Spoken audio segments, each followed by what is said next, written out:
দর্শক, বাংলাদেশ জামাতে ইসলামী নেতৃত্বাধীন 10 দলীয় জোটের আয়োজনে পঞ্চগড় চিনিকল মাঠে নির্বাচনী জনসভা চলছে।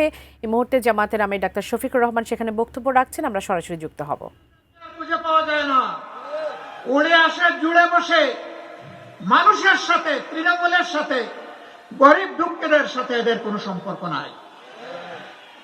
আমরা এই রাজনীতিকে ঘৃণা করি। আমরা ছিলাম, আমরা আছি, আমরা থাকবো ইনশাআল্লাহ। দেশবাসীকে ফেলে চরম দুঃখ বিপদের সময়ও কোথাও আমরা যাইনি। আগামীতে প্রিয় দেশবাসী, আপনাদেরকে ফেলে আমরা যাব না। জীবনে মরণে একসাথে লড়াই করব ইনশাআল্লাহ। প্রিয় বাংলাদেশকে গর্বের বাংলাদেশ হিসাবে আমরা গড়ে তুলব। আপনারা দোয়া করবেন। আল্লাহ যদি আপনাদের মূল্যবান ভোটে, ভালোবাসায়, সমর্থনে 10 দলের এই সমন্বয়কে আপনারা পার্লামেন্টে পাঠান, যাতে সরকার গঠন করতে পারে। আমরা কথা দিচ্ছি, শুধু নদীর জীবন ফিরে আসবে না, মানুষেরও জীবন ইনশাআল্লাহ প্রাণ চঞ্চল হয়ে ফিরে আসবে। আমরা এই উত্তরবঙ্গের চেহারা মহান আল্লাহর উপর ভরসা করে বলতে চাই, বদলে দেওয়ার জন্য 5টি বছর যথেষ্ট হবে ইনশাআল্লাহ। এখন যেমন আপনারা আমাদেরকে ভালোবাসা দিচ্ছেন, তখনও পাশে এসে একসাথে কাঁধে কাঁধ মিলিয়ে আমরা যদি কাজ করি, উত্তরবঙ্গের চেহারা বদলে যাবে ইনশাআল্লাহ। এ মাটি উর্বর, মানুষ পরিশ্রমী, এই এলাকা পিছনে থাকার প্রশ্নই উঠে না। ষড়যন্ত্র করে, বঞ্চিত করে পিছনে রাখা হয়েছে।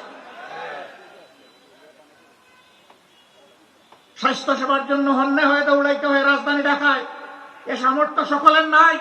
যাওয়ার পথে রাস্তায় অনেকের মৃত্যু হয়। এ অবস্থা আমরা দেখতে চাই না।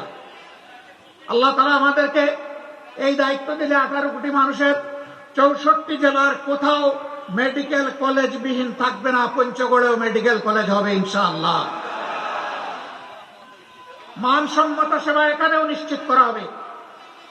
বলবেন এত টাকা কোথায় পাবেন? ওই যে চুরি করে আমাদের 28 লক্ষ কোটি টাকা বিদেশে নিয়ে গেছে, ওগুলা ওদের পেটের ভিতরে হাত ঢুকাই আমরা বের করে আনবো ইনশাআল্লাহ। আর আগামীতে কাউকে আর চুরি করতে দেওয়া হবে না।